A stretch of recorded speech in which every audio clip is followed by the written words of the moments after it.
లేదండి, హైదరాబాద్ లెవెల్లోనూ ఢిల్లీ లెవెల్లోనూ తిరిగే బళ్ళు సమయం చూసి దాళ్ళు మార్చేస్తాయి కదా.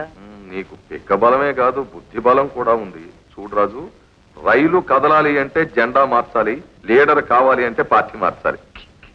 ఇంతకీ నీకు రూల్స్ కండిషన్స్ ఏమన్నా ఉన్నాయా? పోలీసులు వచ్చారు పిన్ని. మన రాజు తప్పేమీ లేదట, అంతా షిప్పు ఆనరే చేశాట. వాడు చేసి రాజు మీదకి తోసేశాట. ఏం సార్, ఆ జరిగిన పొరపాటు మీతో స్వయంగా చెప్పాలని వారు స్వయంగా వచ్చారు పిన్ని. ఏ సార్, చాలా థ్యాంక్స్ సార్. చాలా థ్యాంక్స్. చూసావా పిన్ని, ఎవరేం చెప్పినా నమ్మేస్తాం. నో, అసలు మీ ఆడవాళ్ళంతా ఇంతే. మరి రాజేడి?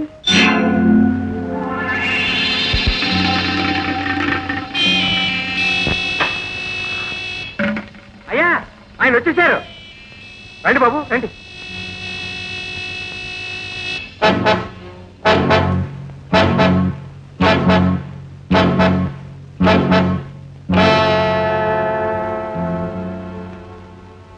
కూర్చో. పర్వాలేదులేండి. పెద్దల మీద గౌరవం కాదు, నా వృత్తి ధర్మం. నీ పేరు రంగూన్ రవుడి అనుకుంటాను. రాజు. మంచి పేరు. నీకు ఫైటింగులు చేయడం, హత్యలు చేయడం సరదా అనుకుంటాను. వృత్తి. వృత్తే?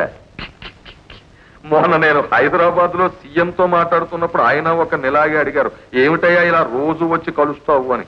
అంటే కలవడం నా వృత్తి అండి అన్నాడు. అక్కడ ఆయన్ని చూశాను, ఇక్కడ నేను చూశాను. అలాగే బాబు, తప్పకుండా నీ పని నేను పూర్తి చేస్తాను. కలెక్టర్ లెవెల్లో కాకపోతే మినిస్టర్ లెవెల్లో, మినిస్టర్ లెవెల్లో కాకపోతే సీఎం లెవెల్లో, ఆ లెవెల్లోనూ కాకపోతే పిఎం లెవెల్లో నేను ట్రై చేసి పని పూర్తి చేస్తాను కదా. చెల్లాయి బయటకు వెళ్తున్నావా? అవునన్నయ్య. పంతులు, అయ్యా. చెల్లాయి దీప బయటకు వెళ్తున్నారు, ఆ బందోబస్తు. వస్తాను.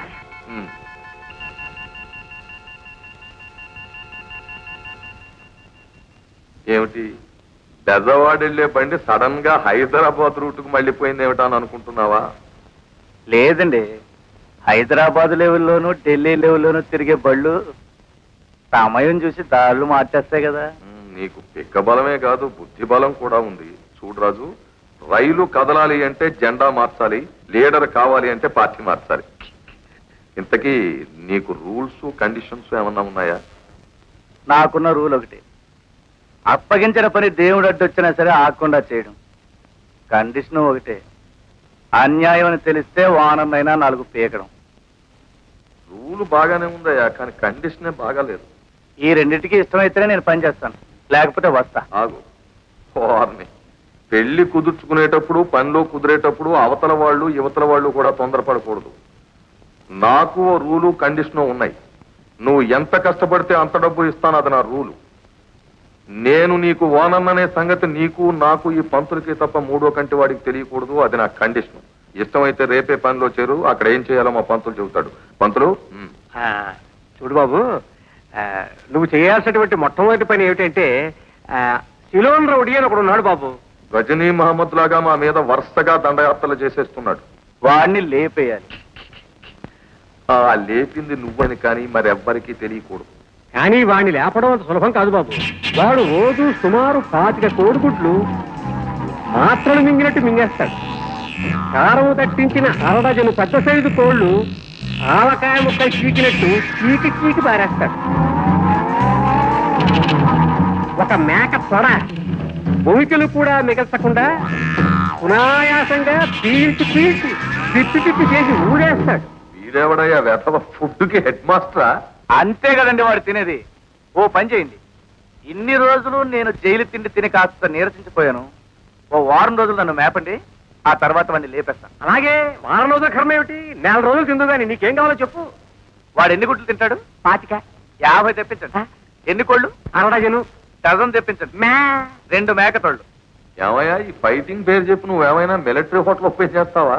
మీకెందుకండి, వారం రోజులు నన్ను తిన్నివ్వండి, ఆ తర్వాత చూడండి. వస్తా. అయ్యా, వీడు వారం రోజులు మన సొమ్ము తిని తర్వాత ఫైటింగ్ చేయకుండా పారిపోతే? పంతులు, నీ అపశకునం బుద్ధి పానించుకున్నావు కాదు. Get out. ఇదిగో పంతులు, వాడు చెప్పిన లిస్టు చూస్తే చాలా బిల్ అయ్యేట్టుంది. అంచేత పని చేద్దాం. అయ్యా, ఆ సిలోన్ రౌడీ గారిని వీడు కొట్టినట్టు తెలియకూడదు, మన మీద కేసు రాకూడదు. అంచేత ఓ వారం రోజులు పోయాక ఇద్దరు రౌడీలకి కుస్తీ ఏర్పాటు చేయి. ఆ కుస్తీలో ఎవడెలా చచ్చినా మనకు బాధ లేదు, మన పెట్టుబడి మనకు వచ్చేస్తుంది. ఒకవేళ ఆ సిలోన్ రౌడీ గాడు బతికి అవతల పో, అవతల పో.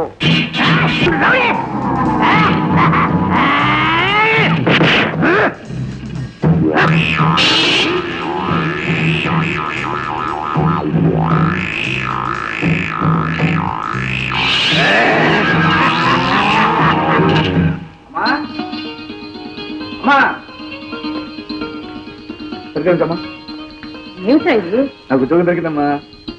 కేసు వచ్చావుగా ఉద్యోగం, మళ్ళీ అలాంటిదేనా? ఇది అలాంటి ఉద్యోగం కదమ్మా, చాలా మంచిది. రాజు, నీ మాటలు నేను నమ్మనురా.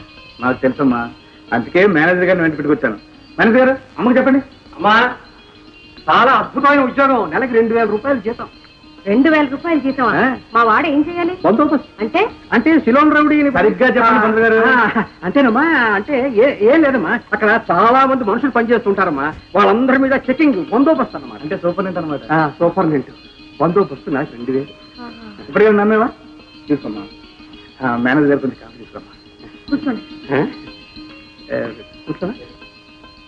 ఏంటో పంతులు, నీకు చెప్పింది ఏంటి? నువ్వు చేస్తారు శిలోను రౌడీ అంటే. వదినా,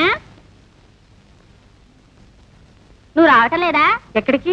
ఎక్కడికేమిటి, సిలోన్ రౌడికి మీ అబ్బాయికి కుస్తీ పోటీ.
అమ్మా, నిన్ను మోసం చేయాలని బాధ పెట్టాలని కాదమ్మా నేను చేసింది.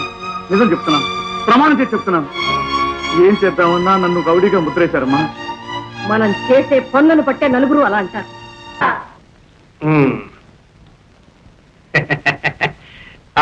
బాగుందయా పంతులు ఏర్పాటు. పంతులు, అంత కొడితే ఇంతేనట్టయ్యా, ఇంకేం లేవా? ఫినిషింగ్ ఉంది. అమ్మా ఎక్కడ వచ్చేస్తుందండి. ఎలావయ్యా?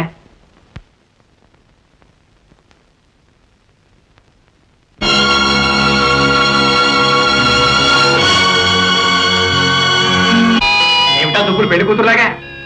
కానీ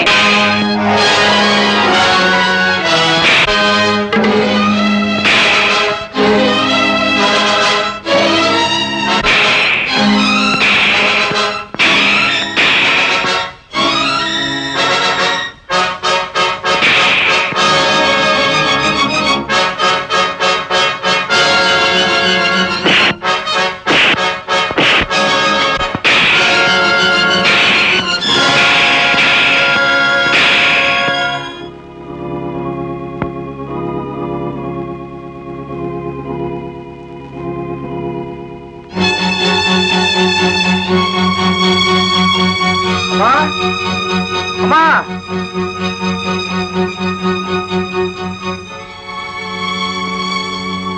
ఏమిట్రా? ఎవరు? ఈ అమ్మాయి ఎవరు? ముందు మంచిలు తీసుకురమ్మా.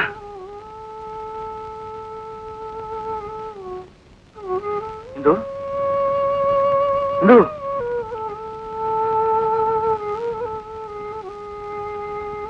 ఎవరా అమ్మాయి? ఈ దెబ్బలేమిటి? మన ప్లేడర్ గారు అమ్మాయి అమ్మా. ఏ ప్లేడర్ గారు?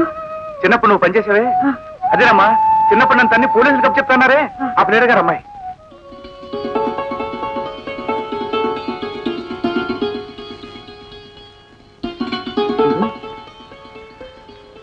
మా అమ్మ.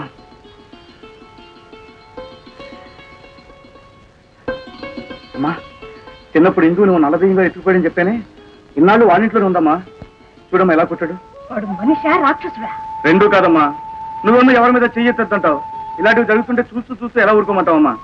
అందుకే వాడిని తన్ని తీసుకొచ్చాను. లేకపోతే ఇందు బ్రతికేమైపోయేది. వాళ్ళు ఆ రోజు ఇందు నామూలంగా పోయిందన్నారు. ఇప్పుడు వెళ్ళి దుల్పాల్సిన 4 దులిపేసి వాళ్ళకి తీసుకొస్తాను. తెలుగు వన్